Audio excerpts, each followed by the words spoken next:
காக்கிற பட்சிகளைப் போல சேனைகளின் கர்த்தர் எருசலேமின் மேல் ஆதரவாக இருப்பார். அவர் அதை காத்து தப்ப பண்ணுவார். அவர் கடந்து வந்து அதை விடுவிப்பார். அல்லேலூயா. இந்த வசனத்துக்காக நம்ம ஜெபிப்போம். அன்பின் ஆண்டவரே, இந்த நல்ல தகவல் இந்த வசனத்தை கொடுத்ததற்காக ஸ்தோத்திரம். தகப்பனே, இந்த வசனத்தை நீப்பித்து போஷிக்க வேண்டுமா நாங்கள் ஜெபிக்கிறோம். அல்லேலூயா. ஆண்டவரே ஸ்தோத்திரம் இயேசுப்பா. நீர் ஆண்டவரே உணரத்தக்க இருதயத்தை கொடுங்க இயேசுப்பா. அவரே வசனத்தை உணர்ந்து கொள்ள கேட்கிறவனும் உணர்கிறவனுமா இருந்து என்று சொன்னது போல அவரே நீருக்கு உணரத்தக்க இருதயத்தை கொடுங்க, காணத்தக்க கண்களை கொடுங்க, கேட்கத்தக்க செவிகளை கொடுங்கப்பா. அல்லேலூயா. ஸ்தோத்திரம் ஆண்டவரே, நீ பிட்டு போஷிக்க வேண்டுமா நாங்கள் ஜெபிக்கிறோம் அப்பா. ஸ்தோத்திரம். நீர் கிரியை செய்வதுமாய் ஜெபிக்கிறோம். கர்த்தர் அவரோடு கூட இருந்து கிரியை நடப்பித்தார் என்று சொல்லப்பட்டவரே இயேசுப்பா, நீர் கிரியை செய்ய வேண்டுமாய் நாங்கள் ஜெபிக்கிறோம். இந்த அன்பின் திருக்கரங்களிலே ஒப்பு கொடுத்து ஜெபிக்கிறோம் அப்பா. ஸ்தோத்திரிக்கிறோம் ஆண்டவரே. மக்கு ஸ்தோத்திரம் ஆண்டவரே. இந்த கரங்களிலே நாங்கள் ஒப்பு கொடுத்து ஜெபிக்கிறோம். Open the eyes of understanding Lord. ஆண்டவரே, கண்களை புரிந்து கொள்வதான கண்களை தேவன் திறப்பீராக ராஜா. உள்ளான மனக்கண்களை திறந்து நீ பேசுவீராக. உமக்கு நன்றி ஆண்டவரே, உமக்கு நன்றி அப்பா. ஸ்தோத்திரம். இயேசு நாமத்தில் பிதாவே, ஆமென். அல்லேலூயா. ஸ்தோத்திரம் ஆண்டவரே. ரெண்டடி பாவமா. ஸ்தோத்திரம் ஆண்டவரே. அல்லேலூயா. ஆளுகை செய்யும் ஆவியானவரே, பலியா தந்தே பரிசுத்தமானவரே,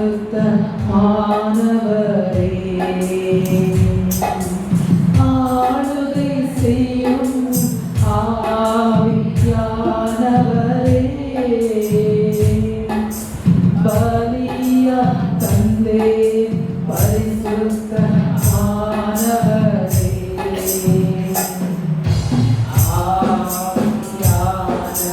ஆவியானவரே,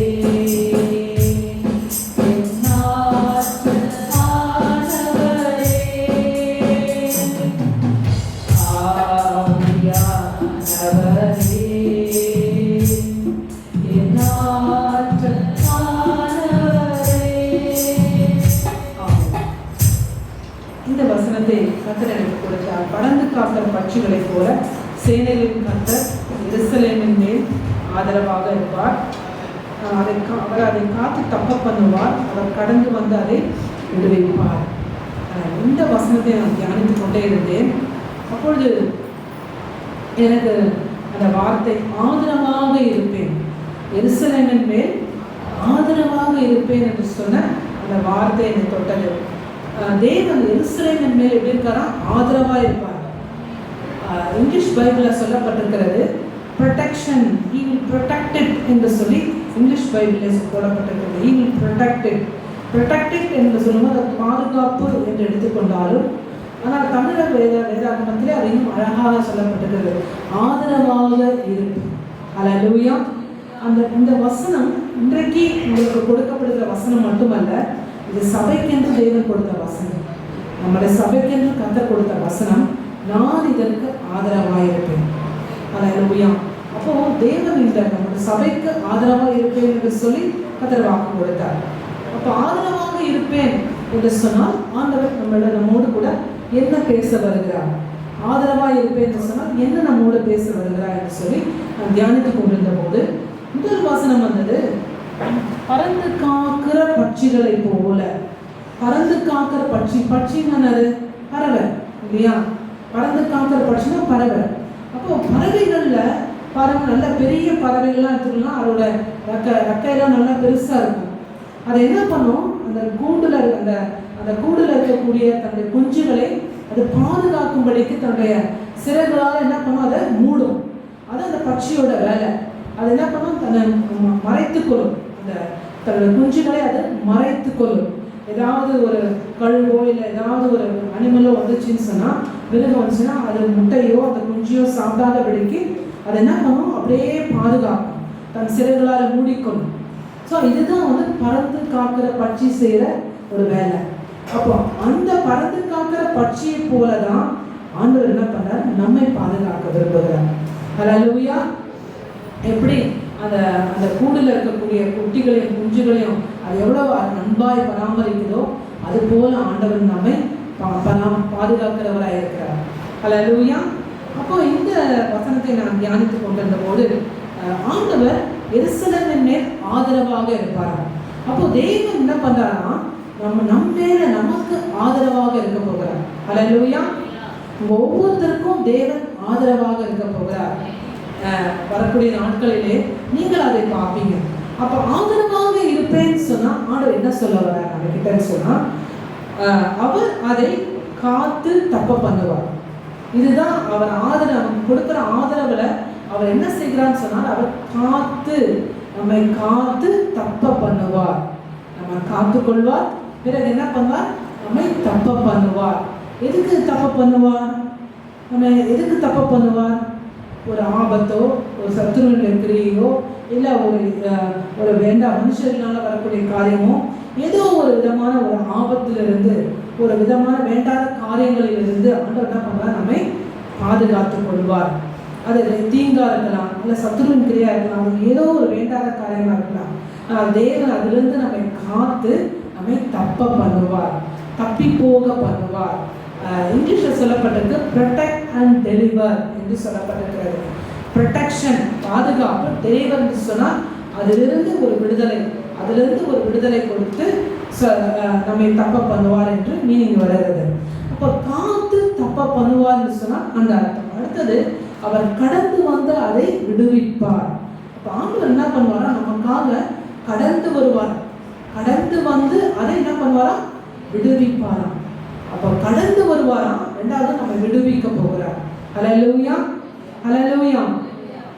பாருங்க, சீஷர்கள் கூட நடுக்கடல்ல படகுல போகும்போது நடுக்கடலை தடுமாறுறாங்க. அப்போ ஆண்டவர் அந்த படகு தண்ணியில நடந்து வரும்போது அவங்க என்ன பண்றாங்க, பயப்படுறாங்க. ஆவேசம் என்று சொல்லி பயப்படுறாங்க. அந்த கடல்ல அலைகளினால் அந்த போட்டை அசையும் போது பயந்து அது மூழ்கிறது போல இருக்கும்போது அதை அசையும் போது அதை பயந்து அவங்க அலறும் போது ஆண்டவர் என்ன பண்ண, பக்கமாய் நடந்து வந்து படகுல ஏறி அவங்களோட விசுவாசத்தை தைரியப்படுத்துகிறார். அதை நான் தான் பயப்படாதிருங்கள் என்று சொல்லி ஆண்டவர் அவங்களை தைரியப்படுத்துகிறார். இதுதான் வந்து என்ன கடந்து வரது. அப்போ படகை நோக்கி இயேசு என்ன பண்ணாரு, கடந்து வந்தார். கடந்து வந்து சீஷர்களை அந்த சூழ்நிலையிலிருந்து விடுவித்தார். அந்த படகு மூழ்குவதிலிருந்து அவங்களை விடுவித்தார். இது ஒரு விதமான அனுபவம் என்று சொன்னாலும், இப்போ நம்ம வந்து இதை நம்ம ஒரு ப்ராக்டிக்கல் எக்ஸாம்பிள் மூலமாக, இதை ஒரு வேதாகம இன்சிடென்ட், வேதாகம ஒரு நிகழ்ச்சி மூலமாக நம்ம இதை நன்றாக தெரிந்து கொள்ள முடியும். எப்படி தெரிந்து கொள்வதுன்னு சொன்னால் அதை நான் படிப்படியாக உங்களுக்கு சொல்லுகிறேன். ஆனால் அதுக்கு முன்பதாக ஒரு சாட்சி சொல்லுகிறேன், ப்ராக்டிக்கலாக ஒரு சாட்சி சொல்லுகிறேன். அவர் எப்படி ஆதரவாக இருக்கிறார் என்று சொல்லி. நம்முடைய சபை வந்து இந்த கட்டுறதுக்கு முன்னாடி நம்ம சபை வந்து நம்ம ஷெட்டு தான் போட்டிருந்தோம் இல்லையா, ஷெட்டு தான் போட்டிருந்தோம். இப்போ ஷெட்டு போட்டிருந்தா அந்த ஃப்ரெண்டில் கார்டாக இருந்துச்சு.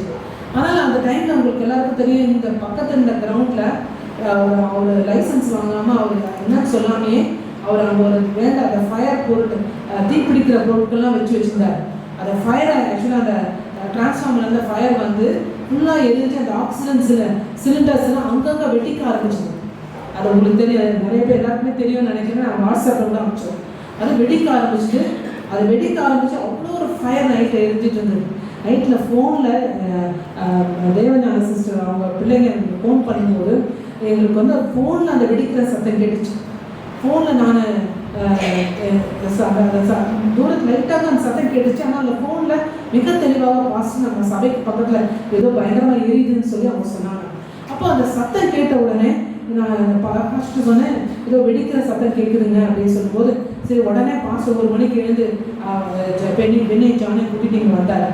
அப்போது அந்த மாதிரி ஃபயர் நடக்கும்போது அது ஒரு பயங்கரமான தீ விபத்தாக இருந்தார். அணைக்கிறதுக்கே கிட்டத்தட்ட மூணு இது வந்துச்சு. அந்த அளவுக்கு ஃபயராக இருந்தது. அந்த ஆக்சிஜன் சிலிண்டர்ஸ் என்ன ஆச்சுன்னா, அப்படி ஒரு ஆபத்தான ஒரு நெருப்பு ஆக்சிடென்ட்ல இருந்து ஆண்டவர் நம்ம சபையை காப்பாற்றினார். ஹல்லேலூயா. ஏன்னா அந்த வெடிக்கப்பட்ட அந்த சிலிண்டர்ஸ் எல்லா பில்டிங்ஸ்லையும் போய் விழுந்தது. பக்கத்து தெருவில் போய் விழுந்தது. ஏன் இந்த பக்கத்து சந்திரசேகர் பிரதர் அவரோட பில்டிங்கில் போய் 2 சிலிண்டர் விழுந்தது. அப்புறம் பக்கத்து தெருவில் பக்கத்து வீட்டுகளில் அந்த மாதிரி போய் விழுந்தது. ஆனால் நம்ம பில்டிங், நம்ம சர்ச் பில்டிங் தான் பக்கத்துலேயே இருந்தது. உண்மையை கேட்டால் நம்ம சர்ச் பில்டிங் தான் பக்கத்துலேயே இருந்தது. நியாயமாக பார்க்க போனால் நம்ம கூரை மேலே தான் அந்த சிலிண்டர் விழுந்துருக்கணும். ஆனால் கர்த்தர் பாருங்க, பக்கத்துலேயே இருந்தாலும் ஒரு 5 அடி தள்ளியே அதை எரிய வச்சார். ஆனால் அந்த 5 அடி 6 அடிக்கு மேலே வரல, தேவன் அதை அங்கேயே நிறுத்திட்டார். அல்லேலூயா. அப்போ நம்ம ஷெட்டுனால ஒரு சிலிண்டர் கூட விழல. அதே போல் எந்த ஆபத்தும், நம்ம சின்ன கேட்டு கூட நமக்கு டேமேஜ் ஆகாதபடி ஆண்டவர் பாதுகாத்து கொண்டார். இதுதான் ஆதரவாக இருக்கிறது. இதுக்கு தான் ஆண்டவர் சொல்றார், காத்து தப்ப பண்ணுதல். நம்ம காத்து தப்ப பண்ணுகிறார். அல்லேலூயா. அல்லேலூயா. நம்ம காத்து கொண்டார், நம்ம சபையை காத்து கொண்டார், அந்த அக்கினிக்கு தப்ப பண்ணிட்டார். அல்லேலூயா. அதை கடந்து வந்து அவர் அதை விடுவித்தார். அல்லேலூயா. ஒன்லி இந்த விண்டோஸ் தான், ஒன்னாட்டு விண்டோஸ் தான் பிரேக் ஆகி அந்த கொஞ்சம் இதுவாச்சு, அந்த பாத்ரூம் கேட் கொஞ்சம் கிராக் ஆச்சு. மற்றபடி தேவன் எந்த சேதம் இல்லாதபடி காத்து கொண்டார். இதுதான் தேவன் நமக்கு ஆதரவாக இருப்பதோட அடையாளம். அல்லேலூயா. கர்த்தர் நம்ம சபைக்கு ஆதரவாக இருப்பதற்கான அடையாளம் அதுதான். அவர் கடந்து வந்து என்ன பண்ணார், அதை காத்து கொண்டார், தப்ப பண்ணிட்டார். நெருப்புக்கு என்ன பண்ணார், தப்ப பண்ணிட்டார். அவர் என்ன பண்ணார், அதை விடுவித்தார். அல்லேலூயா. அல்லேலூயா. ஆமென். அப்போ தேவன் எப்படி சபைக்கு பில்டிங்க்கு மட்டுமே ஆதரவாக இருக்கிற தேவன் அல்ல, உங்களுக்கும் ஆதரவாக இருக்கிறவர். அல்லேலூயா. ஏதோ பில்டிங்க்கு மட்டும் ஆதரவாக இருக்கிற தேவன் நம்முடைய தேவன் அல்ல, உங்களுக்கும் அவர் ஆதரவாக இருப்பார். அதுதான் இன்னைக்கு உள்ள தேவ செய்தியை நம்ம தியானிக்க போகிறோம். அதில் முக்கியமாக ஒரு நிகழ்ச்சி மூலமாக தேவன் எப்படி ஆதரவாக இருக்கிறார் என்று சொல்லி நம்ம பார்க்கலாம். 2 ராஜாக்கள் 18:30 வாசியம்.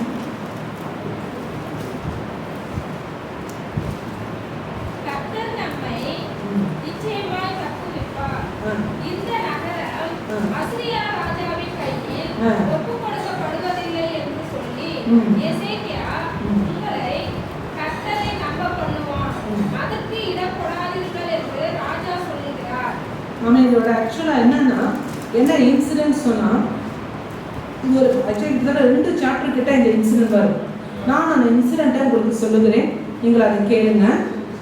என்னன்னா, யூதா ராஜா வந்து எசேக்கியா யாரு, யூதாவின் ராஜா. எசேக்கியா யாருங்க, இப்போ சொல்லுங்க பார்ப்போம். இன்னைக்கு ஒரு நல்ல இன்சிடென்ட், இன்ட்ரெஸ்டிங் இன்சிடென்ட் கேட்க போறீங்க. எசேக்கியா யாருங்க, யூதாவின் ராஜா. சொல்லுங்க, எசேக்கியா யாரு, யூதாவின் ராஜா. அசிரிய ராஜா என்ன பண்றான், யூதாவின் ராஜாவாகிய எசேக்கியாவுக்கு எதிராக போர் தொடுக்கும்படியாக வருகிறான். அப்ப அந்த அசிரிய ராஜா யாரு, சனகரிப். சொல்லுங்க, சனகரிப். அசிரிய ராஜா யாரு, சனகரிப். அப்போ அவனோட தளபதி யாருன்னா ரப்சாக்கே. அவனோட தளபதி யாரு, பைபிள் ஸ்டடி இதுதான் எடுப்போம். அவனோட தளபதி யாரு, ரப்சாக்கே. இப்போ ரப்சாக்கே வந்து சனகரிப்போட தளபதி. சனகரிப் யாரு, அசிரிய ராஜா. அவன் தான் எசேக்கியா ராஜாவுக்கு விரோதமாக போர் தொடுக்கும்படி வரான். அப்போ இப்படி போர் தொடுக்கும்படி வரும்போது என்ன ஆகுதுன்னா, அவன் அப்போ அவன் தான் இப்போ ரப்சாக்கே என்ன சொல்கிறான்னா, ரப்சாக்கே சொல்லுகிறான், நீங்கள் எசேக்கியா ராஜா இஸ்ரேல் ஜனங்களுக்கு சொல்லிக் கொடுக்குறார், ஆண்டவர் நம்ம கூட இருப்பாரு, ஆண்டவர் கண்டிப்பாக அந்த அசிரிய ராஜாவோட கைக்கு நம்ம தப்பு வைப்பாரு, ஆண்டவர் நம்மோட கூட இருக்கிறாரு, தப்பு வைப்பாரு, அவன் அசிரிய ராஜா நம்ம மேற்கொள்ள மாட்டான் அப்படின்னு சொல்லி யூத ஜனங்களுக்கு தைரியம் சொல்றாரு எசேக்கியா. ஆனா ரப்சாக்கே என்ன சொல்றான், எசேக்கியா சொல்றான் பாருங்க, யூத ஜனங்களை கர்த்தர் தப்பு வைப்பாரு, அசிரிய ராஜா வந்து அவன் மேற்கொள்ள முடியாதுன்னு சொல்றான் பாருங்க, அதை நம்பாதீங்கன்றான். எதிரியோட தளபதி என்ன சொல்றான், எசேக்கியா ராஜா சொல்லி கொடுத்தத நீங்க நம்பாதீங்கன்னு சொல்றான். எசேக்கியா அழகா என்ன சொல்றாரு, கர்த்தர் தப்பு வைப்பாருன்னு சொல்லி கொடுக்குறான் யூத ஜனங்களுக்கு. ஆனா ரப்சாக் என்ன சொல்றான், கர்த்தர் தப்பு வைப்பாரு, ஆண்டவர் நம்ம கூட இருக்கிறான்னு சொல்லுவான், அதை நீங்க நம்பாதீங்கன்னு சொல்றான். அதை தான் இந்த 30வது வசனத்துல நம்ம வாசிக்கிறோம். என்ன வாசிக்கிறோம், மறுபடியும் வாசிங்க.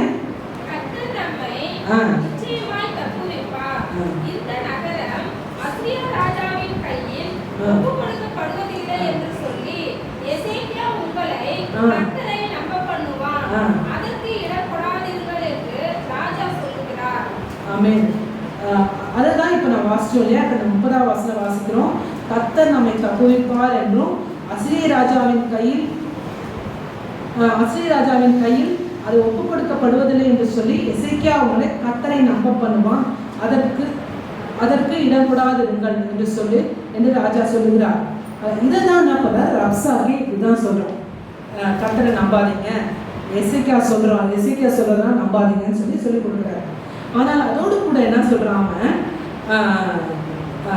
சில கெட்ட வார்த்தைகளையும் பேசுறாங்க. ரப்சாக்கு என்ன சொல்றாரு, சில கெட்ட வார்த்தைகளையும் யூத ஜனங்களுக்கு அகேன்ஸ்டா அவர் என்ன பண்ணாரு, பேசுகிறார். அந்த ஒரு மாதிரி ஒரு கெட்ட ஸ்லாங்ல பேசுவாங்கன்னு சொல்லுவோம் பார்த்தீங்களா, அந்த மாதிரி அந்த அதிகாரம் ஃபுல்லாக படிச்சு பார்த்தீங்கன்னா தெரியும். ஒரு கெட்ட வார்த்தை போல கெட்ட ஸ்லாங் என்ன பண்ணுறான் இந்த ரப்சாக்கி யூத ஜனங்களுக்கு விரோதமாக பேசுகிறான். பேசி என்ன சொல்றான், அவங்க அதைரியப்படுத்துகிறான், யூத ஜனங்களை அதைரியப்படுத்துறான். பேசிட்டு இந்த நம்பாதீங்கன்னு சொல்றான். ஆனால் இப்படிப்பட்ட சூழ்நிலையில அப்போ எசேக்கியா ராஜா கலங்கி என்ன பண்றாரு, அவர் உடனே என்ன பண்றாரு, தீர்க்கதரிசியின் இடத்துல ஆட்களை அனுப்புகிறார். தீர்க்கதரிசியின் இடத்துல என்ன பண்றாரு, ஆட்களை அனுப்பி ஏசாயான்ற ஒரு தீர்க்கதரிசியின் இடத்துல ஆட்களை அனுப்பி என்ன சொல்றாரு, இந்த மாதிரி இப்படிப்பட்ட சூழ்நிலை ஏதாவது ஏசாயா 2:19 வாசிமா, 2 ராஜாக்கள் 19:3. இவர்கள் அவனை நோக்கி, இந்த நாள் நெருக்கமும் கண்டிதமும் தூஷணமும் அனுபவிக்கிற நாள், பிள்ளை பெரு நோக்கி இருக்கிறது, பெறவோ பலனில்லை.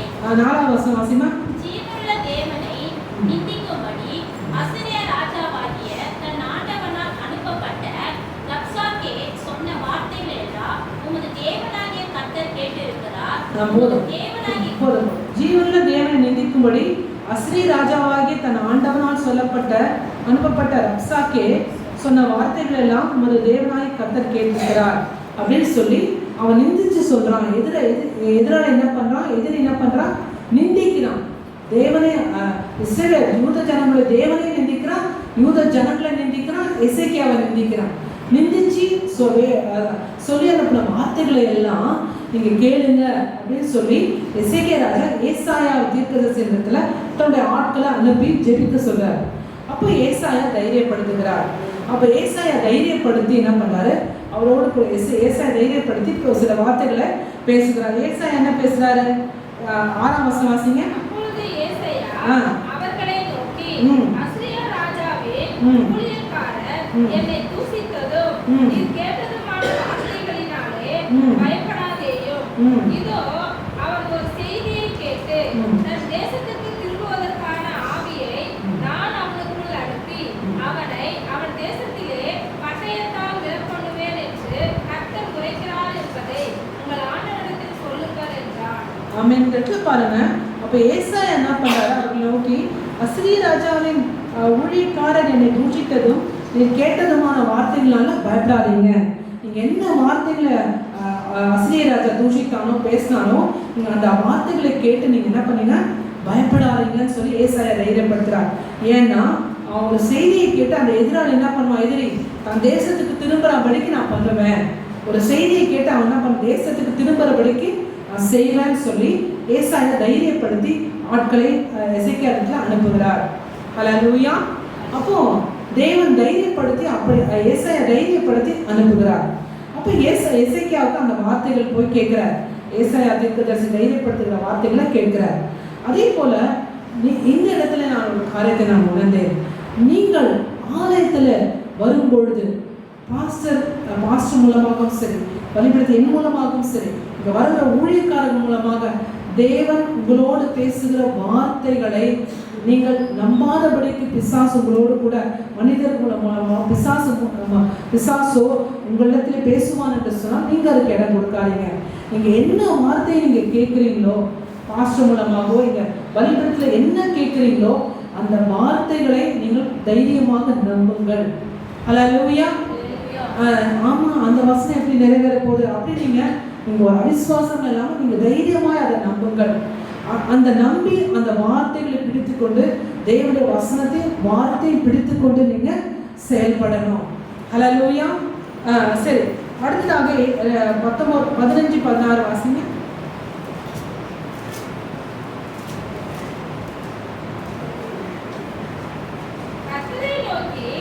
கேருபீன்களின் மத்தியில் வாசம் பண்ணுகிற இஸ்ரவேலின் தேவனாகிய கர்த்தாவே, நீர் ஒருவரே பூமியின் ராஜ்யங்களுக்கெல்லாம் தேவனானவர். நீர் வானத்தையும் பூமியையும் உண்டாக்கினீர். கர்த்தாவே, உமது செவியை சாய்த்து கேளும். கர்த்தாவே, நீர் உமது கண்களை திறந்து பாரும். சனகெரிப் ஜீவனுள்ள தேவனை நிந்திக்கும்படிக்கு சொல்லி அனுப்பின வார்த்தைகளை கேளும். அவன் கர்த்தரை நோக்கி என்ன பண்றான்? கேருபீன்கள் மத்தியில் வாசம் பண்ணுகிற இஸ்ரவேலின் தேவனாகிய கர்த்தாவே. அதுல ஒரு வேர்டு போட்டிருக்கு. 14வது வசனம் வாசிங்க. எசேக்கியா ஸ்தானாதிபதிகளின் கையில் இருந்த நிருபத்தை வாங்கி வாசித்த பின்பு அவன் கர்த்தரின் ஆலயத்திற்கு போய் அதை கர்த்தருக்கு முன்பாக விரித்து. இந்த டெஸ்ட் ஸ்டாப் பண்ணிடலாம். எசேக்கியா ஸ்தானாதிபதிகளோட கையில் இந்த நிருபத்தை வாங்கிட்டு வாங்கின பின்பு எசேக்கியா எங்கெங்க போறான்? எசேக்கியா எங்க போறாரு? நீங்க போய் வசனம் எங்க பாக்குறீங்க? எங்க போறாரு? கர்த்தருடைய ஆலயத்துக்கு போறாரு. கர்த்தருடைய ஆலயத்துக்கு போய் அங்க என்ன பண்றாருங்க? அதை கர்த்தருக்கு முன்பாக விரித்து, அதை கர்த்தருக்கு முன்பாக விரித்து. அடுத்த வசனம் போட்டுருக்கு கர்த்தரை நோக்கி அப்படின்னு போட்டுருக்கு. முதல்ல கர்த்தருடைய ஆலயத்துக்கு வரான், கர்த்தருக்கு முன்பாக அதை விரித்து அந்த சொல்லப்பட்ட அந்த நிருபத்தை விரிக்கிறான். மூணாவது கர்த்தரை நோக்கி. இந்த 3 காரியத்தை எசேக்கியா செய்யறான். அப்போ உங்களுக்கு அப்படிப்பட்ட ஒரு எசேக்கியாவை போல ஒரு நெருக்கமான சூழ்நிலைகள் வருமானால், நெருக்கமான சூழ்நிலை வரக்கூடாது ஆண்டவரே, எல்லாம் நல்லபடியாக போகணும் தான் நினைக்கிறோம், இல்லைன்னு சொல்ல வரல. ஆனால் உங்களுக்கு ஒரு இக்கட்டான சூழ்நிலைகள் வரும்பொழுது, நெருக்கமான சூழ்நிலைகள் வரும்பொழுது, அல்லது ஒரு ஆபத்தான சூழ்நிலைகள் வரும்பொழுது நீங்கள் எங்கே ஓடி வர கற்றுக்கணும்னு சொன்னால் கர்த்தருடைய ஆலயத்துக்கு ஓடி வர கற்றுக்கொள்ள வேண்டும். அல்லேலூயா. நம்ம உடனே நம்ம என்ன பண்ணுவோம்னா மனுஷன்கிட்ட தான் போவோம். ஆபத்துல உடனே மனுஷன்கிட்ட போவோம், இல்லை சொந்தக்காரன் கிட்ட போவோம், இல்லை வேற யாரும் தெரிஞ்சவங்க கிட்ட போவோம். ஆனால் இங்கே எசேக்கியா என்ன செய்தார் பாருங்க? கர்த்தருடைய ஆலயத்துக்கு முதல்ல வந்தார். அப்போ நீங்கள் எங்கே வர கற்றுக்கணும்னு சொன்னால் கர்த்தருடைய ஆலயத்துக்கு வர கற்றுக்கொள்ள வேண்டும். அல்லேலூயா, அல்லேலூயா. பாஸ்டர் பெருமைக்காக சொல்லல, நிறைய சர்ச்சஸ் என்ன பண்ணால் சண்டே ஆராதனை முடிஞ்ச உடனே நான் ஈவினிங் சர்வீஸ் முடிஞ்சு அத்தோட சர்ச்சை க்ளோஸ் பண்ணிடுறாங்க. அத்தோட அடுத்த ஃப்ரைடே தான், ஃப்ரைடே ஓப்பன் பண்ணுவாங்க, அவ்வளோதான். ஃப்ரைடே ஓப்பன் பண்ணிட்டு அதோட அடுத்த மண்டே. நான் எந்த சபையை நான் குற்றப்படுத்தி பேசுகிறா சொன்னேன், ஆனால் அந்த மாதிரி இருக்குது. ஆனால் பாஸ்டர் தினமும் சபையை திறந்து வச்சு உட்காந்துருக்கேன். தினமும் காலையில் ஒரு 10:30 1:30 வரைக்கும் சபை திறந்தார். அது இல்லாமல் ஈவினிங்ல முடியும் போது வந்துட்டு போகிறார். ஆனால் சபை திறந்து இருக்கிறது உங்களுக்காக எப்பொழுதும் சபை என்ன பண்ண திறந்து இருக்கிறது. அது மட்டும் இல்லை, யாராவது ஃபோன் பண்ணாங்க பாஸ்டர் நான் ஜெபிக்கணும், தனியாக ஜெபிக்கணும்னு சொன்னால் உடனே அவங்க ஃபோன் பண்ண உடனே பாஸ்டர் அனுப்பி அதை திறந்து வச்சுட்டு போகிறார். நாங்கள் திறந்து வச்சுட்டு போவோம். திறந்து போகும்போது லாக் பண்ணிட்டு போங்க அப்படின்னு சொல்லி எனி டைம் யார் வந்தாலும் யார் சொன்னாலும் அந்த சபையை திறந்து கொடுத்து ஜெபிக்க வைக்கிறோம். அப்படி இருக்கும்போது நீங்கள் என்ன பண்ணால் அதை பயன்படுத்தி கொள்ளணும். உங்களுக்கு எப்போ பாரப்படுறீங்களோ நீங்கள் தாராளமாக கர்த்தருடைய ஆலயத்துக்கு நீங்கள் வரலாம்.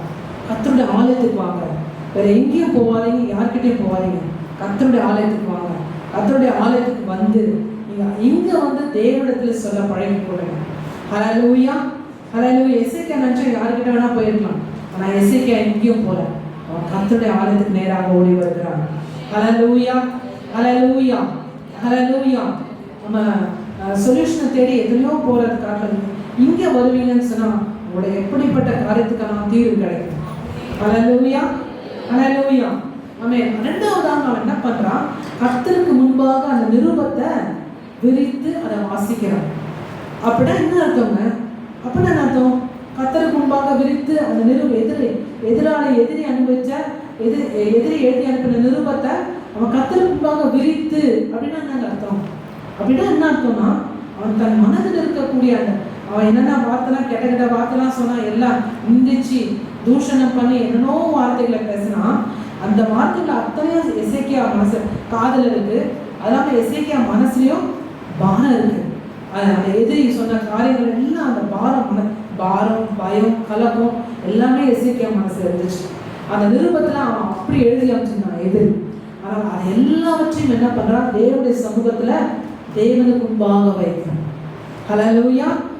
அப்போ நீங்களும் என்ன செய்யணும்னா, உங்களுக்கு ஏற்படுகிற பாரங்களா இருந்தாலும் கலக்கங்களா இருந்தாலும் கஷ்டங்களா இருந்தாலும் எல்லாவற்றையும் தேவனுக்கு முன்பாக விரித்து சொல்ல கற்றுக்கொள்ளுங்கள். ஹல்லேலூயா. அவன் கர்த்தருக்கு முன்பாக அதை விரித்தான். அந்த நிருபத்தை விரித்து தன்னோட மனதில் இருக்க அத்தனை பாரத்தையும் அத்தனை அந்த கேட்ட நிந்தனையான வார்த்தைகள் தூஷணமான வார்த்தைகள் எல்லாவற்றையும் என்ன பண்ணான், தன்னை அப்படியே ஆண்டவர்கிட்ட முன்னாடி ஓபன் பண்ணிக்கலாம். அதான் மீனிங். என்ன பண்ண அப்படியே தன்னோட மனசை தன்னோட இருதயத்தை தன்னோட காரியத்தை அப்படியே ஆண்டவருக்குள்ளாக he opens his heart. தன்னோட இருதயத்தை முழுவதும் ஆண்டவருக்குள்ளாக திறந்து அதை சொல்லுகிறான். ஹல்லேலூயா.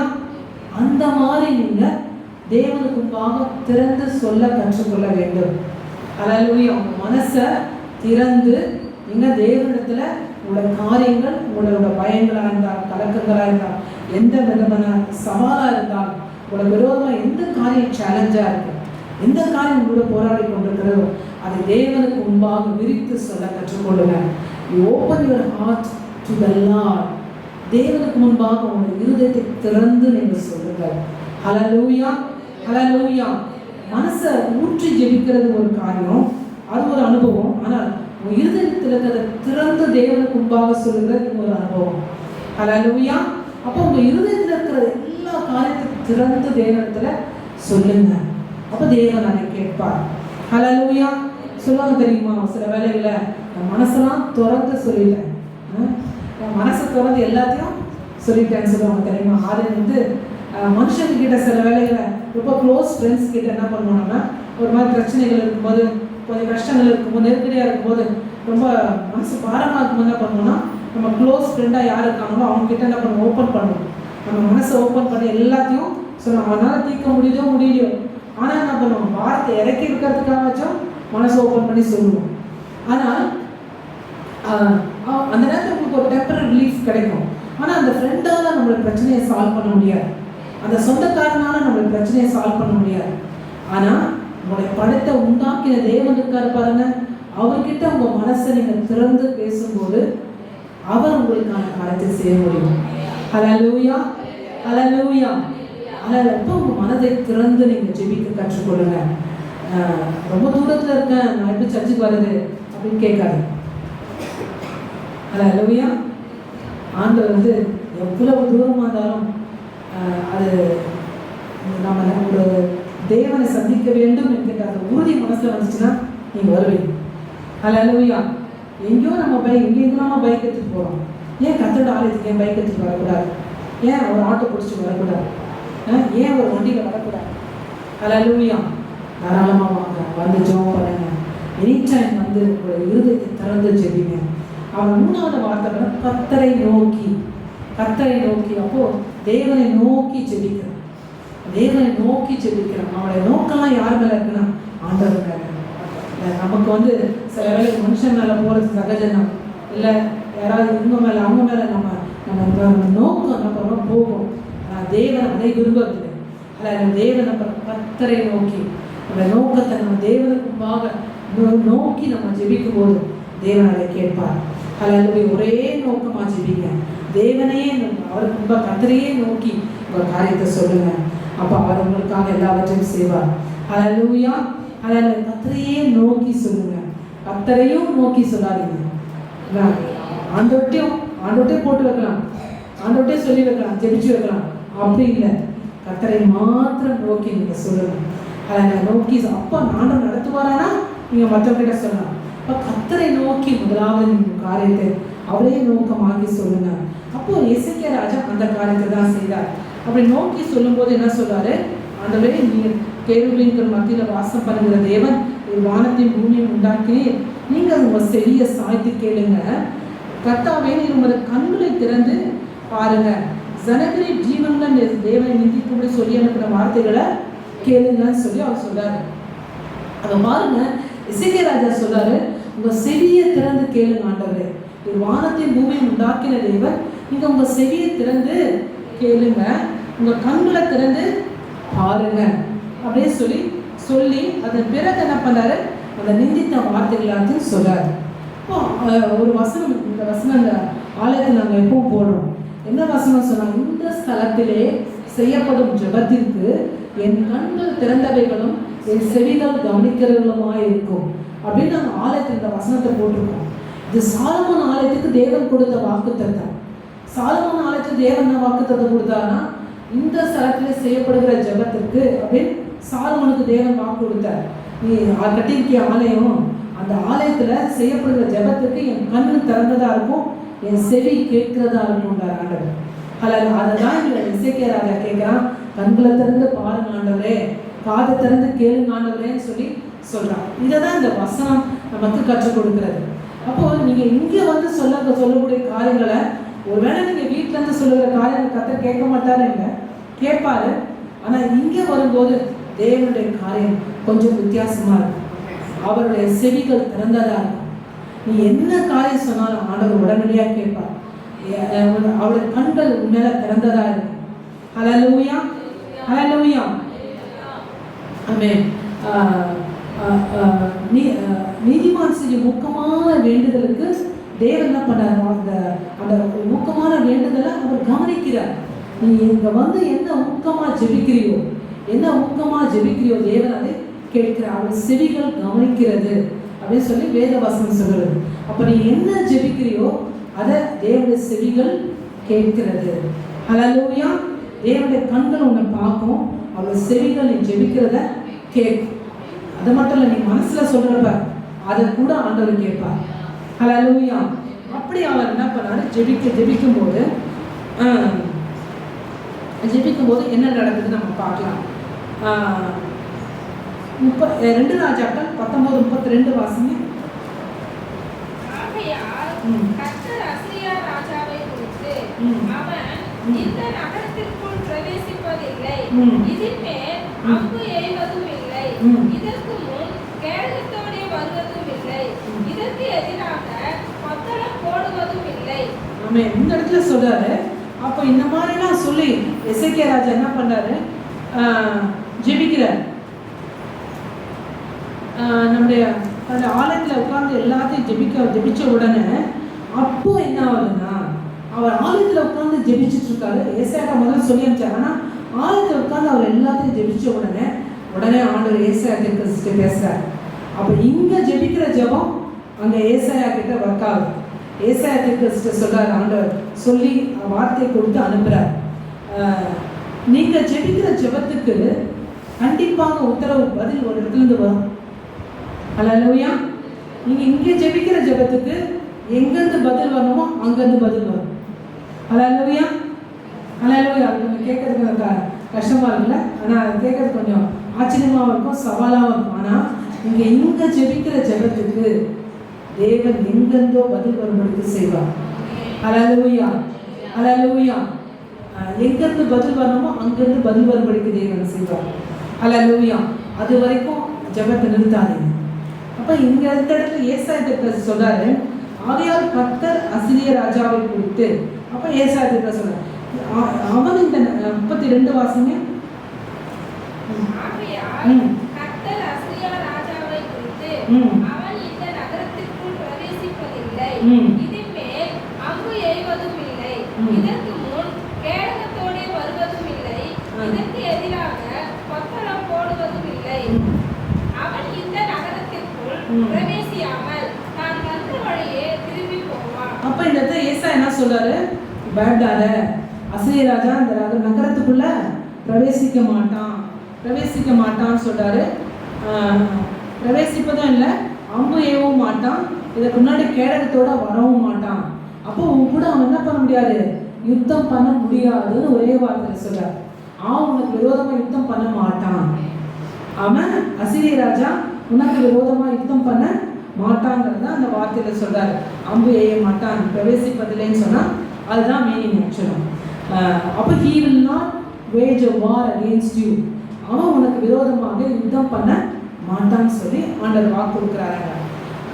அது மட்டும் இல்லை, இன்னொரு வாக்கு கொடுக்குறா, அவன் இந்த நகரத்துக்குள் பிரவேசியாமல் தான் வந்த வழியே திரும்பி போவான்னு சொல்லி, அப்போ எதிரி தான் வந்த வழியே திரும்பி அவன் போவான்னு சொல்றார். அதுக்கப்புறமா வந்து 34 வாசிங்க. நான் இந்த நகரத்தை ரட்சிக்கும்படிக்கு இதற்கு ஆதரவாய் இருப்பேன் என்பதை கர்த்தர் உரைக்கிறார் என்று சொல்லி அனுப்பினார். இங்கதான் பாருங்க. அப்ப ஆண்டோட வசனம் ஆண்டவர் எங்க எப்படி சொல்றாரு பாருங்க. என் நிமித்தமும் என் தாசனாகிய தாவீது நிமித்தமும் நான் இந்த நகரத்தை ரட்சிக்கும்படிக்கு இதற்கு ஆதரவாயிருப்பேன். ஹல்லேலூயா. அப்பதான் இங்கதான் ஆண்டவர் சொல்றாரு என் நிமித்தமும். அப்போ ஆண்டவர் யாருக்காக செய்யறாருன்னா என் நிமித்தமும் என் தாசனாகிய தாவீது நிமித்தமும் நான் இந்த நகரத்தை ரட்சிக்கும்படிக்கு இந்த இதற்கு ஆதரவாக இருப்பேன். அப்போ ஆண்டவர் எவ்வளோ அழகாக சொல்றாரு பாருங்க. தாவீது நிமித்தமும் என் நிமித்தமும் இந்த நகரத்தை ரட்சிக்கும்படிக்கு இதில் நான் ஆதரவாக இருப்பேன். இப்போ வருதா அந்த ஆதரவு வசனம், டைட்டில் வசனத்தில் எடுத்த அந்த ஆதரவு இப்போ வருதா? இப்போ ஆண்டவர் என்ன சொல்றாரு? என் நிமித்தமும் தாசனாகி தாவீது நிமித்தம் உன்னை ரட்சிக்கும்படிக்கு நான் உனக்கு ஆதரவாக இருப்பேன். ஹல்லேலூயா, ஹல்லேலூயா, ஹல்லேலூயா. உங்களுக்கு விரோதமாக எந்த காரியங்கள் வந்தாலும் சரி, ஒருவேளை அப்படி இப்போ சொல்றாங்க வார் வருது, இப்படி வரும், அது வரும், இது வரும், பிரச்சனைங்க நிறைய சொல்றாங்க. ஆனால் ஒருவேளை அப்படிப்பட்ட சூழ்நிலைகள் வந்தாலும் சரி, ஒரு பஞ்சத்துக்கு எதுவான சூழ்நிலைகள்லாம் சொல்றாங்க, அப்படிப்பட்ட சூழ்நிலைகள் வந்தாலும் சரி, இல்லை வேறு எந்த மாதிரியான சூழ்நிலைகள் உங்களுக்கு விரோதமாக வந்தாலும் சரி, தேவனுக்கு கொடுத்த வார்த்தையை நினைத்துக் கொள்ளுங்க. அவர் உங்களுக்கு ஆதரவாக இருப்பார். ஹல்லேலூயா. அவர் உங்களுக்கு ஆதரவாக இருப்பார். உன்னை ரட்சிக்கும்படிக்கு ஆண்டவர் உனக்கு ஆதரவாக இருப்பார். ஹல்லேலூயா, ஹல்லேலூயா. உன்னை ரட்சிக்கும்படிக்கு தேவன் உனக்கு என்ன பண்ணவா இருப்பாரு? ஆதரவாக இருப்பார். ஹல்லேலூயா. இதுதான் ஏசாயா 51:5 வாசிப்போம். அவர் எஸ்ரேலின் மேல் ஆதரவாக இருப்பார். அந்த நாள் இப்போ எசேக்கியாவுக்கு ஆதரவாக தேவன் இறங்கி விட்டார். இப்போ எசேக்கியாவுக்கு ஆதரவு என்ன பண்றாரு? தேவன் என்ன பண்றாரு? இறங்கிட்டார். இறங்கி நான் உனக்கு ஆதரவா இருப்பேன்னு சொல்லி சொல்றாரு. அப்போ ஆதரவா எசேக்கியாவுக்கு ஆதரவா இருந்ததுனால எசேக்கியாவுக்கு தேவன் என்ன செய்தார்? எசேக்கியாவுக்கு தேவன் என்ன செய்தார்ன்றதை நம்ம பார்க்க போகிறோம்.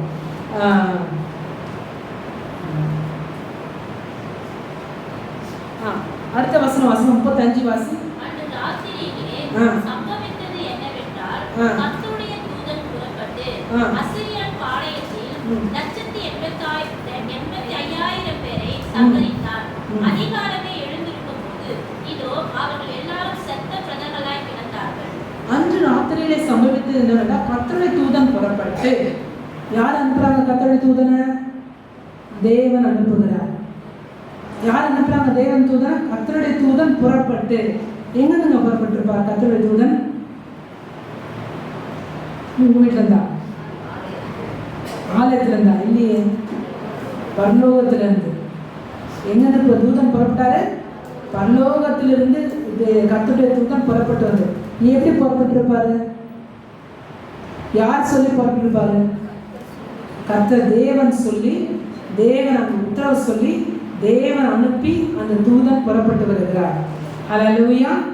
தேவன் அனுப்பி அந்த இடத்துல தேவன் தூதன் புறப்பட்டு வருகிறார். புறப்பட்டு வந்து என்ன சொல்றாருன்னு சொன்னா,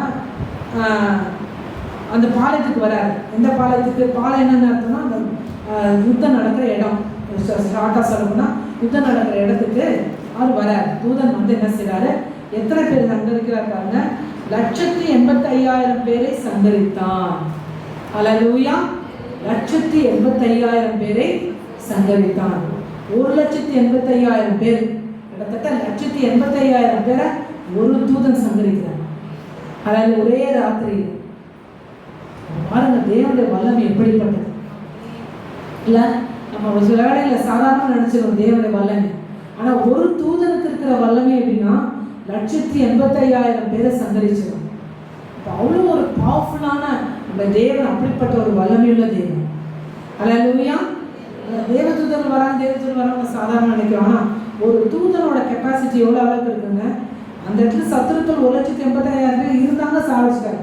அதுக்கு மேலே இருந்தால் கூட அந்த தூதன் சங்கரிச்சிருப்பார். ஹல்லேலூயா. அதுக்கு மேலே ஆட்கள் இருந்தால் கூட சங்கரிச்சிருப்பார். ஆனால் ஒரு டேக் இட் ஃபார் கிராண்டட் என்ன பண்ணால் 1,85,000 பேர் என்ன பண்ணுறாரு? அவர் என்ன பண்ணுறாரு? சங்கரிக்கிறார் தேவதூதன். ஹல்லேலூயா, ஹல்லேலூயா. அப்போ அந்த எசேக்கியா நினச்சிருந்தா கூட அவ்வளோ பேரை சங்கரிச்சிக்க முடியாது. என்னங்க, எசேக்கியா நினச்சிருந்தா கூட ஒரு ராத்திரியில் 1,85,000 பேரை சங்கரிக்க முடியாது. ஆனால் தேவன் என்ன பண்ணாரு? அந்த தூதனை அனுப்பி அந்த 1,85,000 பேரை சங்கரிக்கும்படிக்கு செய்தார். ஹல்லேலூயா, ஹல்லேலூயா, ஆமென். அப்போ நம்முடைய இந்த இடத்துல நம்ம என்ன பார்க்குறோம்னா, அது என்ன அர்த்தம்னு சொன்னா, முன்னாடி வசனம் பார்த்தோம் இல்லையா, கர்த்தர் ஆதரவாக இருந்தான்னு சொல்லி நம்ம வாசிச்சோம் இல்லையா. அப்போ ஆதரவாக இருந்து அவர் என்ன சொன்னாரு, அவர் காத்து தப்ப பண்ணுகிறார். என்ன பண்ணுகிறார்? காத்து தப்ப பண்ணுகிறார். காத்து தப்ப பண்ணுகிறார். அல்லேலூயா சொல்லுங்க பாப்போம். அல்லேலூயா. காத்து தப்ப பண்ணுகிறார். அதுதான் இங்க தேவதூதன் செய்றார். காத்து தப்ப பண்ணுகிறார். அல்லேலூயா. அந்த தேவதூதன் 185,000 பேரை சங்கரிச்சு என்ன பண்ணாரு, காப்பாத்துறாரு. அங்க எசேக்கியாவை காப்பாற்றி தப்ப பண்ணுகிறார். அல்லேலூயா. தப்ப பண்ணுகிறார். அப்போ தப்புவிக்கிறார். அங்க எசேக்கியாவை என்ன பண்ணுகிறார், என்ன பண்ணாரு, தப்ப பண்ணுகிறார். அல்லேலூயா. இதுதான் தேவன் செய்கிற அந்த வார்த்தை. அவர் காத்து தப்ப பண்ணுவார். அப்போ தப்புவிக்கிறார் ஆண்டவர் இந்த இடத்துல. அடுத்த வசனம் வாசிங்க. அப்பொழுது அசீரியா ராஜாவாகிய சனகெரிப் பிரயாணப்பட்டு திரும்பி போய் நினிவேயில் இருந்து விட்டான். அடுத்த வசனம் வாசிங்க. அவன் தன் தேவனாகிய நிஸ்ரோவில் கோவிலிலே பணிந்து கொள்ளுகிற போது அவன் குமாரராகிய அத்ரமலேக்கும் சரத்சேரும் அவனை பட்டயத்தினால் வெட்டி போட்டு ஆரராத் தேசத்துக்கு தப்பி ஓடி போனார்கள். அவன் குமாரனாகிய எஸ்ரதோன் அவன் பட்டத்திற்கு அரசாண்டார். ஆமென். இந்த இடத்துல என்ன பண்ணா, அசீரிய ராஜாவாகிய சனகெரிப் என்ன பண்றான், பிரயாணப்பட்டு ஏசாயாவுக்கு சொன்ன மாதிரி தான் வந்த ஊருக்கே திரும்பி போறான். தான் வந்த ஊருக்கே என்ன பண்றான், திரும்பி போறான். ஏன்னா ஏசாயாவுக்கு அப்படி சொன்னார். அவன் திரும்பி போன மட்டும் இல்லை, அங்க அவனுடைய குமாரன் என்ன பண்றாங்க, அவனை பட்டயத்துல வெட்டி அவன் அங்கேயே மறிச்சு போகிறான். ஸோ இப்போ இது எதை குறிக்குதுங்க? அப்போ சனகெரிப்பே தேவன் இல்லாதபடி பண்ணிட்டார். அதாவது முதல்ல சத்ருக்களை 185,000 பேர் சங்கரிக்கிறாரு. ரெண்டாவது என்ன பண்றாரு, சனகெரிப்பே ஆண்டவர் கொன்று போடுகிறார். அப்ப சனகெரிப்பு கொன்று போடுவது எதற்கு அடையாளம்னா, அவர் கடந்து மொத்தமா விடுவிக்கிறார். அல்லேலூயா.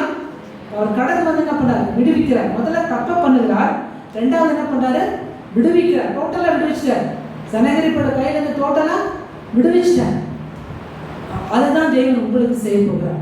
இப்போ தெரியுதாங்க எசேக்கியா ராஜாவுக்கு என்ன செய்தார்னு சொல்லி.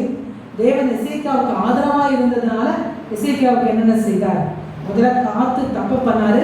ரெண்டாவது அவர் கடந்து சனகெரிப்போட கையிலிருந்து எசேக்கியாவை விடுவித்தார். அதே போலதான் ஆண்டவர் உங்களுக்கும் செய்ய போகிறார். அவர் காத்து உங்களை தப்ப பண்ண போகிறார். கடந்து உங்களை விடுவிக்க போகிறார். ஹல்லேலூயா, ஹல்லேலூயா, ஆமென். எப்படி தேவதூதன் எசேக்கியாவுக்கு செய்தாரோ அது போல தேவன் உங்களுக்கும் செய்வார். உங்க பிரச்சனை ஒருவேளை பெருசு, என் பிரச்சனை பெருசு, என் காரியம் பெருசு நீங்க உங்க கண்களுக்கு முன்பாக நினைக்கலாம். ஆனால் எசேக்கியாவுக்கு அன்னைக்கு அந்த 185,000 பேர் பெரிய பாரமா இருந்தது, பெரிய பிரச்சனையா இருந்தது. ஆனா தேவனுக்கு முன்பாக அது பெரிய பிரச்சனை இல்லை. தேவனுக்கு முன்பாக அது பெரிய பிரச்சனை இல்லை. அவர் ஒரே தூதனை அனுப்பி அந்த காரியத்தை சாதிச்சிட்டார். ஹல்லேலூயா. ஒரே ஒரு தூதனை அனுப்பி என்ன பண்ணாரு, 185,000 பேர் என்ன பண்ணாரு, சங்கரிச்சிட்டார். அப்ப சங்கரித்து எசேக்கியாவுக்கு தேவன் என்ன பண்ணார், இப்படிப்பட்ட ஒரு நன்மையை செய்தார். அப்ப இன்றைக்கு நம்முடைய காரியம் எத்தனை பெரிதா இருந்தாலும் சிறிதா இருந்தாலும் தேவன் என்ன பண்ணாரு, அதை தப்புவிக்க பண்ணுவார். உங்களை தப்புவிக்க பண்ண அவர் வல்லவராய் இருக்கிறார். ஹல்லேலூயா. நீங்க எந்த காரியம் வந்தாலும் தேவனுக்கு முன்பாக கொண்டு வாங்க. தேவனுக்கு முன்பாக கொண்டு வரும்போது தேவன் அதை என்ன பண்ணுவார், உங்களை அதை விடுவித்து காப்பாற்றுவார். ஹல்லேலூயா, ஹல்லேலூயா. சங்கீதம் 34:7 வாசிங்க.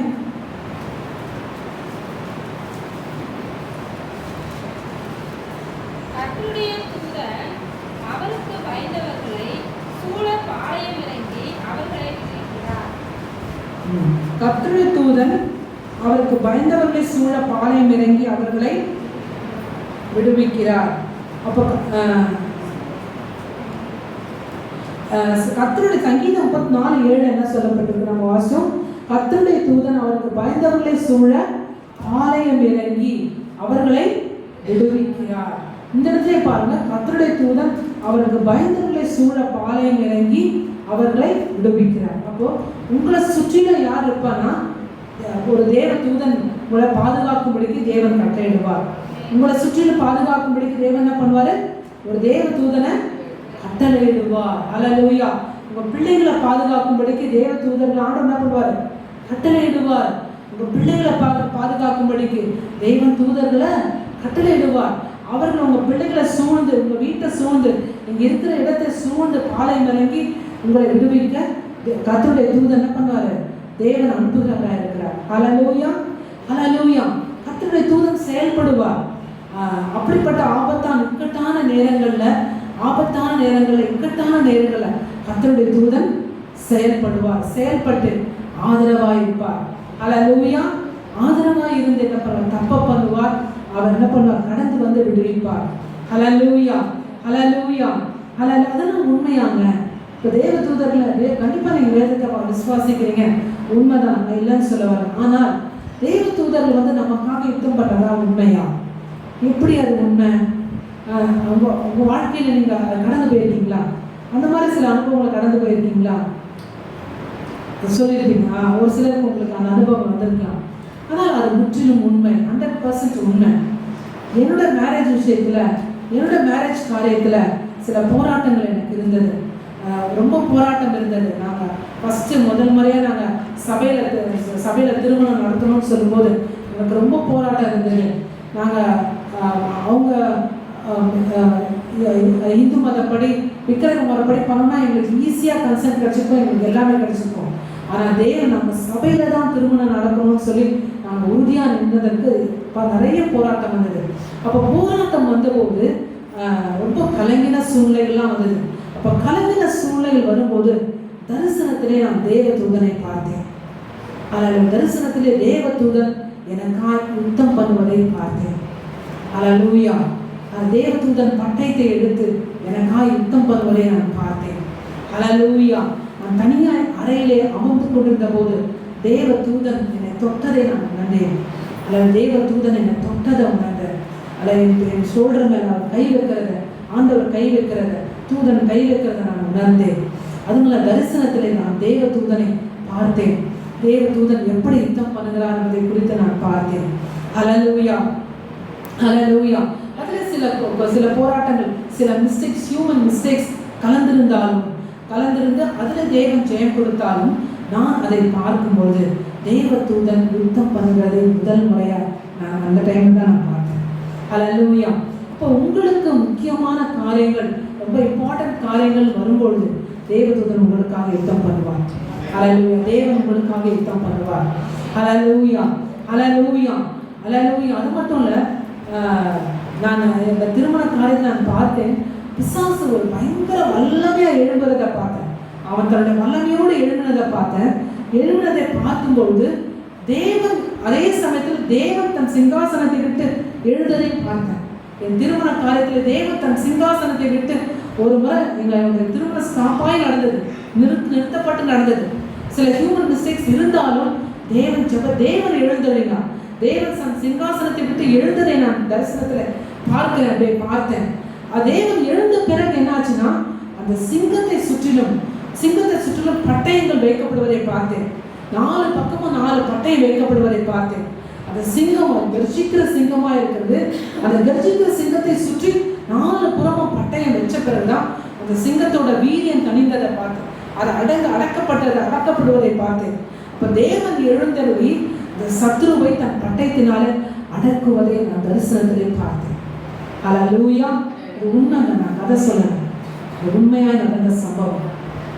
நான் திருமண காலத்தில் நான் தரிசனத்தை போய் எல்லாருக்கும் சொல்ல முடியாது. அது அர்த்தம் எனக்கு மட்டும்தான் எனக்கு தெரியும். அதன் பிறகு அந்த தரிசனத்தை என் கணவர்கிட்ட ஷேர் பண்ணேன். ஆவிக்குரிய தகப்பன் மாட்டத்தை ஷேர் பண்ணேன். இப்போ தேவன் எழுந்தருளி அந்த அந்த பட்டயத்தை வைத்து யுத்தம் பண்ணி அந்த சிங்கத்தை அடக்கின பிறகுதான் எங்கள் திருமணம் நல்லது. அதன் பிறகுதான் தரிசனத்தை பார்க்குற எங்கள் திருமணம் நடந்தது. ஹல்லேலூயா. அப்படிப்பட்ட ஒரு போராட்டங்கள் நடந்தாலும் இப்போ தேவன் வந்து எப்போ when you are in a crucial time, எப்போ நீ crucial time நீ go through பண்றியோ அப்ப நீ தனிமையா இல்லை. தேவன் உனக்காக யுத்தம் பண்ணி கொண்டிருக்கிறார். ஹல்லேலூயா, ஹல்லேலூயா. இப்போ நாங்கள் தனியாக தான் நாங்கள் நின்று போராடணும், தனியாக தான் இருந்து நாங்கள் போராடணும். ஆனால் தேவன் யுத்தம் பண்ணினார், தன்னுடைய தூதனை அனுப்பி யுத்தம் பண்ணினார். ஹல்லேலூயா. அப்போதான் அந்த மாதிரியான நேரங்களை, கலக்கமான ஒரு குரூஷியலான டைம்ல வானத்தின் ஆவிக்குரிய மண்டலங்கள் உங்களுக்காக திறக்கப்படும். ஆவிக்குரிய மண்டலங்கள் திறக்கப்பட்டு அந்த ஆவிக்குரிய மண்டலத்தை என்ன நடக்குது என்பதை கர்த்தர் பார்க்கும்படி உன் கண்களை திறப்பார். ஹல்லேலூயா. அப்படிதான் என் கண்களை கர்த்தர் திறந்து என்னென்னலாம் நடக்குது என்பதை என் கண்களுக்கு முன்பாக காண்பித்தார். ஹல்லேலூயா. அப்போதான் முதல் முறையாக வெற்ற மற்ற நேரத்தில் தூதர்கள் நமக்காக யுத்தம் பண்ணியிருப்பாங்க, ஆனால் அதை நம்ம உணராமல் போயிருப்போம். ஆனால் தரிசனத்தில் நான் தெளிவாய் பார்த்தது அந்த சமயத்தில் தான் தூதன் எங்களுக்கு ஆதரவாக யுத்தம் பண்ணுவதை பார்த்தேன். அதில் தேவன் யுத்தம் பண்ணுவதை பார்த்தேன். ஹல்லேலூயா, ஹல்லேலூயா, ஹல்லேலூயா. அதன் பிறகுதான் திருமணம். நான் எதுக்காக சொல்ல வரேன், எனக்கு ஏற்பட்ட காரியம் அந்த காரியம். ஆனால் உங்களுக்கு எந்த காரியம் குரூஷியலான காரியம் நடக்கிறதோ தேவன் உங்களுக்காக யுத்தம் பண்ணுவார். அதுதான் தேவன் ஆதரவாக இருப்பது என்று சொன்னால் அதான் அர்த்தம். ஹல்லேலூயா. தன்னுடைய தூதனை அனுப்பி உங்களுக்காக யுத்தம் பண்ணுவார், உங்களை தப்பு வைப்பார், உங்களை விடுவிப்பார். அதில் உங்களை தப்பு வைப்பார், உங்களை விடுவிப்பார். ஹல்லேலூயா, ஹல்லேலூயா, ஹல்லேலூயா. ஆமென். வரப்போகிற காரியங்களை எதற்காக ஆண்டவர் எனக்கு இந்த வசனத்தை கொடுத்தாலும் தெரியல, ஆனால் இன்றைக்கு அந்த வசனத்தை தான் எனக்கு கொடுத்து அனுப்பினார். உங்களுக்கு என்ன சூழ்நிலைகள் வரும்போது கர்த்தர் அறிவார். ஆனால் தேவன் அதை எல்லாவற்றையும் உங்களை விடுவிக்க வல்லவராக இருக்கிறார். ஹல்லேலூயா, ஹல்லேலூயா. ஒரு வசனம் வாசிங்க, சங்கீதம் 33:12 வாசிங்க. கர்த்தரை தங்களுக்கு தெய்வமாக கொண்ட ஜாதியும் அவர் தமக்கு சுதந்திரமாக தெரிந்து கொண்ட ஜனமும் பாக்கியமுள்ளது.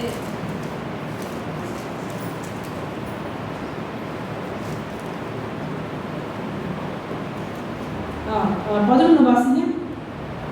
33:11. கர்த்தருடைய ஆலோசனை நித்திய காலமாகவும் அவருடைய இருதயத்தின் நினைவுகள் தலைமுறை தலைமுறையாகவும் இருக்கும். ஆமென். கர்த்தருடைய ஆலோசனை நித்திய காலமாகவும் அவருடைய இருதயத்தின் நினைவுகள் தலைமுறை தலைமுறையாகவும் இருக்கும்.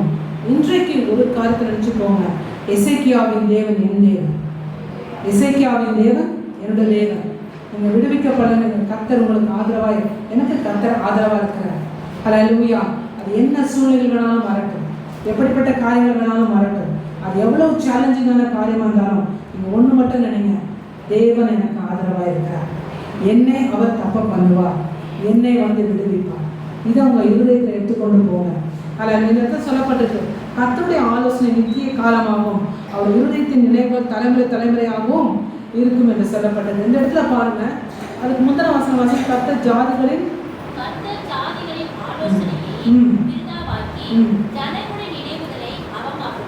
கர்த்தர் ஜாதிகளின் ஆலோசனை விருதாவாக்குறாராம், ஜனங்களுடைய நினைவுகளை அவமாக்குகிறாராம். இந்த இடத்துல பாருங்க, ஜாதிகளுடைய ஆலோசனை அவர் விருதாவாக்குகிறார்.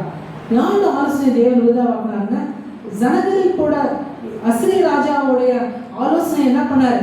தேவன் விருதாவாக்குனார். அப்ப எதிரியோட ஆலோசனை என்ன பண்ணுவாரு? தேவன் விருதாவாக்குவார். நமக்கு விரோதமாக வரக்கூடிய போராட்டத்தின் காரியத்தோட அந்த ஆலோசனைகளை தேவன் என்ன பண்ணுவார்? விருதாவாக்குவார். மாறாக கர்த்தருடைய ஆலோசனை. இப்ப எசேக்கியாவோட வாழ்க்கையில யாரோட ஆலோசனை நிறைவேறிச்சுங்க? கர்த்தருடைய ஆலோசனை. யாரோட ஆலோசனை நிறைவேறிச்சு? கர்த்தருடைய ஆலோசனை நிறைவேறிச்சு. அதே போல நீங்க உங்களுடைய வாழ்க்கையில கர்த்தருடைய ஆலோசனை நிறைவேறும். ஹல்லேலூயா. அதில் கர்த்தருடைய ஆலோசனை நிறைவேறும். வேற எந்த மனுஷனோட ஆலோசனை இல்லைங்க, பிசாசோட ஆலோசனைகள் அல்ல. அந்த ஆலோசனைகள் உங்க வாழ்க்கையில நிறைவேற விட மாட்டார் ஆண்டவர். அவருடைய ஆலோசனை என்னவோ அதை தான் உங்களுக்காக செய்வார். அதுதான் என்ன பண்ணும்? நித்திய காலமாக நிலைநிற்கும். அவருடைய ஆலோசனை, ஆண்டோட இன்னொரு இடத்துல வசனம் சொல்லுது, அவருடைய ஆலோசனை தான் நிலைநிற்கும்னு சொல்லு. இப்போ கர்த்தருடைய ஆலோசனை உங்க வாழ்க்கையில நிலைநிற்கும். அவருடைய ஆலோசனையின்படி தான் உங்களுக்கு எல்லா காரியமும் நடக்கும்படிக்கு தேவன் உதவி செய்வார். ஹல்லேலூயா, ஹல்லேலூயா. அப்போ அந்த கர்த்தருடைய ஆலோசனை எப்படி வரும்னா, ஊழியக்காரர்கள் மூலமாக வரலாம், ஊழியக்கார ஸ்தானாபதிகள் மூலமாக அந்த ஆலோசனை வரலாம். அந்த ஆலோசனை தான் தேவன் நம்ம வாழ்க்கையிலே நிறைவேற்றுவார். எசேக்கியாவுக்கு எப்படி செய்தாரோ, தேவன் என்ன ஆலோசனை கொடுத்து, ஏசாயா மூலமா என்ன ஆலோசனை கொடுத்து தேவன் எசேக்கியாவை தைரியப்படுத்தினாரோ, அதே போல தேவன் உங்களுக்கு இன்றைக்கு என்ன தைரியப்படுத்துகிறாரோ தேவன் அந்த வார்த்தையின்படியே உங்களை செய்வார். ஹல்லேலூயா, ஹல்லேலூயா. நம்ம கண்களை மூடி ஜெபிப்போமா? அன்பின் ஆண்டவரே, இந்த வேளையிலே அப்பா நாங்கள் சொன்ன இந்த வசனத்தை ஏன் எங்களுக்கு கொடுத்தீர் என்று தெரியல ஏசப்பா. ஆண்டவரே ஸ்தோத்திரம் ஏசப்பா, ஸ்தோத்திரம் ஆண்டவரே, ஸ்தோத்திரம் ஆண்டவரே. ஹல்லேலூயா. ஏன் இந்த வசனத்தை எங்களுக்கு கொடுத்தீர் என்று எங்களுக்கு தெரியாது, ஆனால் இது எல்லாவற்றையும் அறிந்த தேவன் அப்பா. நீர் எங்களுக்கு ஆதரவாக இருந்துள்ள ஆண்டவரே, நீங்கள் எங்களுக்கு ஆதரவாக இருக்கிறீர் ஆண்டவரே. நீர் எங்களை காத்து தப்ப பண்ணவே, எப்படிப்பட்ட சூழ்நிலைகள் வந்தாலும் சரி, நாட்டிலே எந்த குழப்பமான சூழ்நிலைகள் வந்தாலும் சரி, எங்களோட வாழ்க்கையில் எப்படிப்பட்ட போராட்டங்கள் வந்தாலும் சரி, நீர் தப்ப பண்ணுவீர். கடந்து வந்து எங்களை விடுவிப்பீர் ஆண்டவரே, எங்களுக்காக யுத்தம் பண்ணுவீர் ஆண்டவரே. அதை நாங்கள் விசுவாசிக்கிறோம் ஆண்டவரே. அப்பா ஸ்தோத்திரம் ஆண்டவரே. உங்களுடைய ஆலோசனையை எங்களுக்குள்ளாக நிலைநிற்கும் என்று சொல்லி ஆண்டவரை நாங்கள் விசுவாசிக்கிறோம் ஆண்டவரே. ஸ்தோத்திரம். அந்த சபையார் ஒவ்வொருவருடைய இருதயத்திலையும் அல்லது ஒவ்வொருடைய வாழ்க்கையிலும் இருக்கக்கூடிய போராட்டங்கள், பிரச்சனைகள், எந்த காரியங்கள் இருந்தாலும் எல்லாவற்றையும் தேவனை கண்ணோக்கி பார்த்து ஆண்டவரே ஸ்தோத்திரம் நீர் ஆதரவாக எழுந்துள்ளபடியா இந்த தினத்திலே நாங்கள் செபிக்கிறோம் ஆண்டவரே. ஹல்லேலூயா. அவங்களுடைய தூதர்களை அனுப்பி ஆண்டவரே ஸ்தோத்திரம் நீர் செய்ய வேண்டிய காரியங்களை செய்யும்படியாக நாங்கள் செபிக்கிறோம் ஆண்டவரே.